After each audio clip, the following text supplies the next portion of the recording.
నమస్తే, this is Murthy from Visakhapatnam beach road. Deepavali ఘనంగా జరుపుకున్నామండి.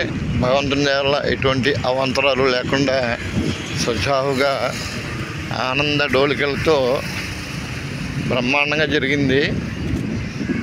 పండగలంటే అంతేనండి, అంటే రొటీన్కి భిన్నంగా. అంటే ఆది కాలంలో, అంటే మీకు తెలియదు కాదు, చిన్న సరదాగా మాట్లాడుకుందాం. ఆది కాలంలో ఇప్పుడున్నన్ని వృత్తులు ఉండే కాదు, ఇప్పుడున్నన్ని పనులు ఉండే కాదు. ప్రధాన వృత్తి మనిషికి వ్యవసాయం, చేతి వృత్తులు అంతే.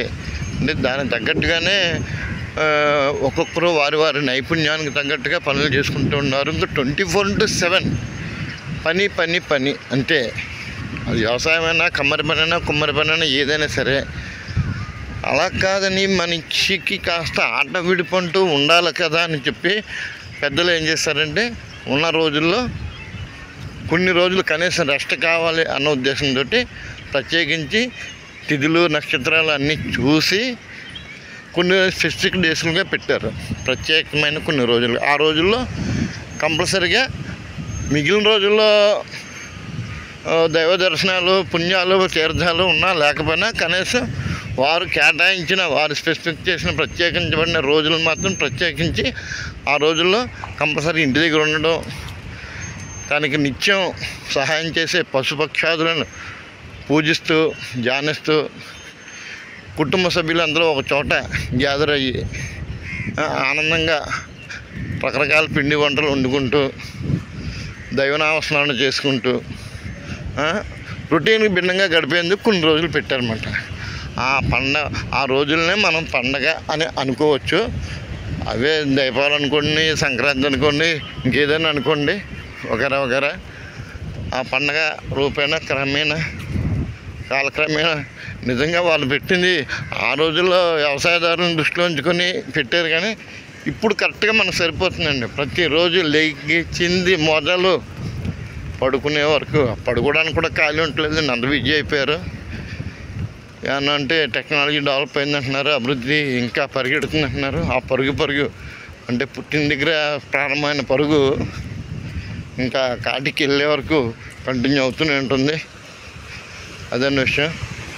ఈ నేపథ్యంలో ఒత్తిడులు ఎన్ని ఉన్నప్పటికీ కుటుంబానికి కాస్త టైం కేటాయించండి. అంటే వృత్తి బాధ్యతల రీత్యా సుదూర ప్రాంతాలకు వెళ్ళి కుటుంబాన్ని వదిలి పనిచేయవలసిన పరిస్థితి ఏర్పడింది ఈ రోజుల్లో.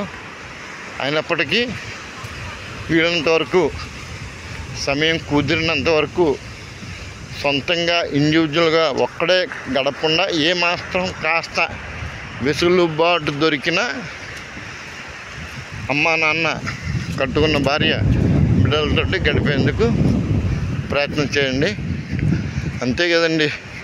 ఎన్ని కోట్లు లక్షలు సంపాదించుకున్నా ఆఖరికి మనం తీసుకెళ్ళేది ఏది లేదు. మనం నడవడానికి, జీవిత గమ్యం చేరడానికి కాస్త ఆర్థిక వనరులు కావాలి. కానీ అదే పరమావధి కాకూడదు. నలుగురితో నారాయణ కులంతో కాబోయిందా, అది చిన్న సామెతలు వద్దులేండి మనకి. ఇప్పుడు నా ఆంతర్యం అర్థమైంది అనుకుంటున్నాను.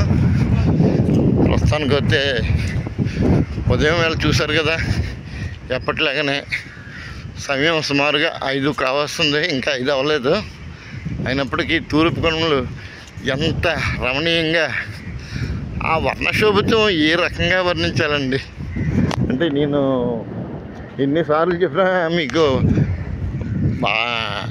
ఇదిగా అనిపించినా అంతేనండి. ప్రకృతి, మనం ఈరోజు ఆకలేస్తుంది, ఈ పూట తింటున్నాం, ఒక 2 అవర్స్ పోయాక అరిగిపోతుంది, మళ్ళీ ఆకలేస్తుంది. అదండి ప్రకృతి ఆకలి, ఒక రకంగా చెప్పాలంటే.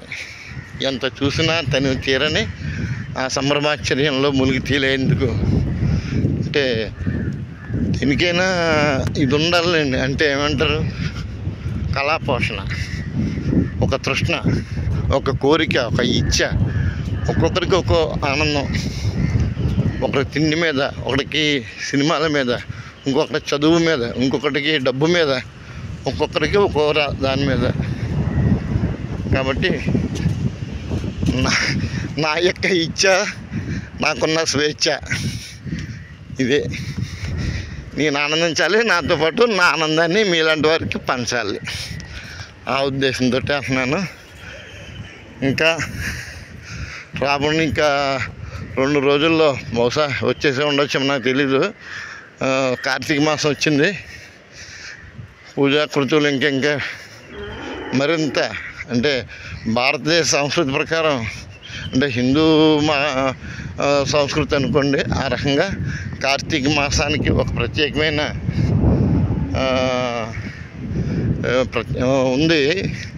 ఆ ప్రత్యేకతను సంతరించుకొని తెలియదే ఉందండి. కార్తీక మాసం గురించి చెప్పడం పరమేశ్వరునికి అతి ప్రీతిప్రదమైన రోజు, మాసం.